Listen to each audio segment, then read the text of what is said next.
अस्सलामु अलैकुम वरहमतुल्लाहि वबरकातुह। दोस्तों और अज़ीज़ साथियों, मैं आपको जादू के मुताल्लिक़ अमल देने वाला हूँ।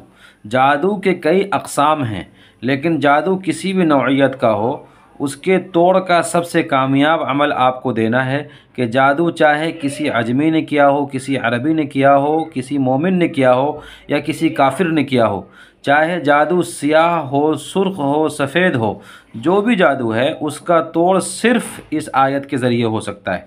लेकिन इस आयत को सही तरीक़े से समझ कर पढ़ा जाए। ये आयत कुरान करीम की है और कुरान पाक तमाम तरह की बीमारियों से निकालता है। ये ऐसा वक्त है कि इस वक्त में जादू उरूज पर है और हासिदीन, मुखालिफिन, बुग़्ज़ रखने वाले या तो नक्श लिख करके जादू करते हैं, या जला करके जादू करते हैं, या दफना करके जादू करते हैं, या आपको पिला करके जादू करने की कोशिश करते हैं। अच्छा, ये तो कुरान करीम की आयत है।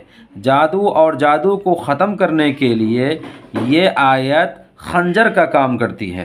ये जो आयत है अचानक मेरे जहन में आई, क्योंकि मैंने इस अमल को किया है, आज़माया है। अचानक एक साहब इलाज के लिए मेरे पास आए और उनके ऊपर जादू करवा दिया गया था, और जादू करवा करके बिल्कुल उसको मफलूज कर दिया गया था। मर्दानगी भी उसकी बांध दी गई थी, जान भी उसकी जाने वाली थी। जिस्म बिल्कुल उनका मफलूज हो गया था और जिस्म पैरालाइज हो गया था। जादू की वजह से बचने की बिल्कुल उम्मीद न थी। बेड पर पड़ गया था, मरने के करीब हो गया था। मैंने उस शख्स पर अमल किया जैसे साइंसदान तजुर्बा में करते हैं। हमारा भी अल्लाह रब्बुल इज़्ज़त ने एक निज़ाम रखा है और हम इन आयतों के ज़रिए रिसर्च करते हैं। मुख्तलिफ़ मरीज़ों पर झूठे किस्से कहानियों से नहीं, इधर उधर की चीज़ों से नहीं, वो अल्फाज नहीं जिसमें शिर्क के शायबा हों, शिर्क के जुमले हों। बहुत से लोग मुझसे पूछते हैं फ़लाँ दुआ पढ़ लें। मैं खामोशी इख्तियार करता हूँ, क्योंकि मुआशरा ऐसा है, अगर आप किसी को कोई बात बताने भी लगें तो लोग सारे आलिम मुफ्ती बन जाते हैं, मानता ही कोई नहीं। अपनी अटकलें, अपने फतवे लगा रहे होते हैं। पूछते हैं नादिर अली पढ़ें, फ़लाँ नाम का वजीफ़ा पढ़ें। मैं खामोशी इख्तियार करता हूँ, जवाब ही नहीं देता।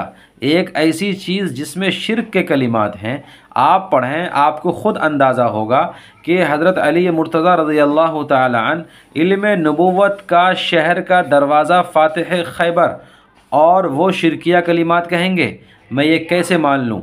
ये हो नहीं सकता। दुआ के तौर पर नादिर अली पढ़ें। मैं तो वली के बारे में भी ये नहीं मान सकता। अल्लाह का वली भी शिरकिया कलिमात कह सकता है, हम नहीं मानते। और एक बात आपको बता दूं, अगर सारे वली भी शिरकिया कलिमात वाले दुआ पढ़ें, मैं फिर भी नहीं मानूंगा, क्योंकि मेरा अक़ीदा तौहीद पर है।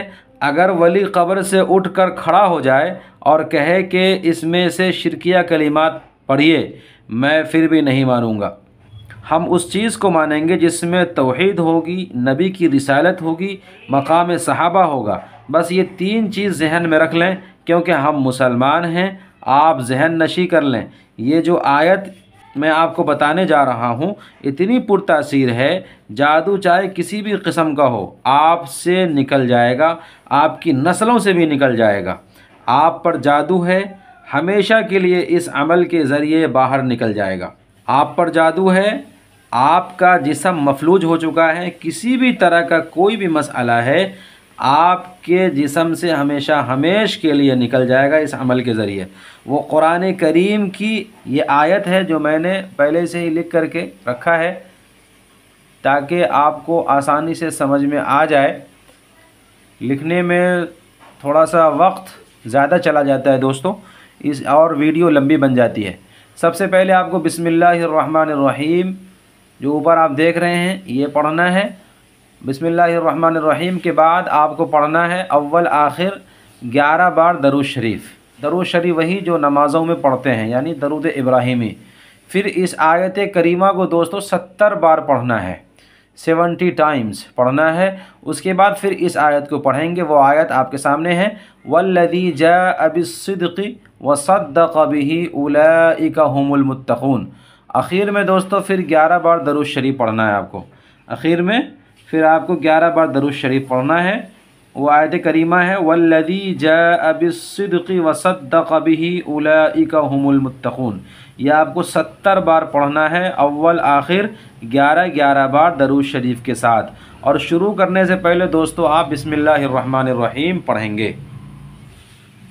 इस आयत करीमा के ज़रिए रूह का, जिस्म का, जिस तरह का भी मसला है आपको सिर्फ़ 70 बार पढ़ना है। और ये अमल सिर्फ़ आपको दोस्तों 3 दिन करना है। अपने लिए पढ़ना है तो पानी पढ़ कर दम करके पी लेना है। ये पानी है दोस्तों आपके सामने, इस पर जो है दम करके और उसके बाद पी जाना है। अगर किसी और के लिए कर रहे हैं तो इसके लिए दुआ भी कर सकते हैं, उनको दे भी सकते हैं ये अमल। और एक बात ध्यान में रखें कि किसी के दिल में अपनी मोहब्बत को रासिख करने के लिए अगर आप करना चाहते हैं, मोहब्बत में पुख्तगी के लिए भी आप इस अमल को कर सकते हैं। मोहब्बत के अंदर मजबूती के लिए बहुत ज़्यादा दोस्तों पुरतासीर है। किसी भी चीज़ पर पढ़कर खिला दें, पिला दें, बस इतना कर लें, आपकी मोहब्बत सामने वाले के दिल में ऐसी पैदा कर देगा ये अमल जैसे कि रसूलुल्लाह सल्लल्लाहु अलैहि वसल्लम की मोहब्बत हज़रत अबू बकर के दिल में। तो दोस्तों ऐसी मोहब्बत पैदा हो जाएगी। तो ये अमल बहुत ही ज़बरदस्त, कामयाब और मुजर्रब है। तो दोस्तों आप इस वीडियो को खूब शेयर करें और चैनल पर नए हैं तो सब्सक्राइब लाजमी करें। ऐसे ही दोस्तों फिर से मुजर्रब और मुअस्सिर अमल के साथ मैं आपके सामने हाज़िर होता हूँ। तब तक के लिए दोस्तों खुदा हाफिज़। अस्सलामु अलैकुम व रहमतुल्लाहि व बरकातुहू।